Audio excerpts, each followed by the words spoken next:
नमस्कार जय जगन्नाथ श्यामिली ओझा आज भिडियोटी बनइबार कारण किछि दिन हम मु additional chief secretary and principal secretary को एक चिठी लिखी मो जो केस होता गत मास 11/6/2026 मसीहा जो पुलिस मते निर्मम भाव में माड़ मारी विडों मिछ केस रे जो मते जेल को पठे दि जाता विरुद्ध जदि आईआईसी और विडों एगेस्ट दृढ़ कार्यानुष्ठान नि न जाए ताहले मो 13 तारिख रे लोअर पीएमजी रे आमरण अनशन रे बसबी।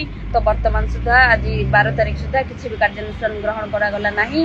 तो वर्तमान निष्पत्ति नहीं आसंता काली 13 तारिख सोमवार दिन मु दिन 10 लोअर पीएमजी रे आमरण अनशन करी जे पर्यंत मते न्याय न मिली से पर्यंत मोर हंगर स्ट्राइक जारी रहिबो। आपण मानक भल पाइबा आपण मानक आशीर्वाद निश्चित भाव में मो ऊपर रहू। जय जगन्नाथ।